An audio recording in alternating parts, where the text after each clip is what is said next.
Seorang wanita dirantai kakinya karena keseringan main TikTok. Hal tersebut terlihat dari unggahan video akun TikTok @annapanho_. Di awal video memperlihatkan rantai yang dikaitkan di kaki kursi. Lalu arah kamera perlahan berpindah di kaki seorang wanita yang sudah terantai.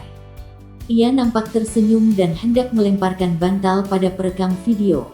Tertulis pada keterangan video bahwa hal tersebut karena ketahuan main TikTok oleh suaminya.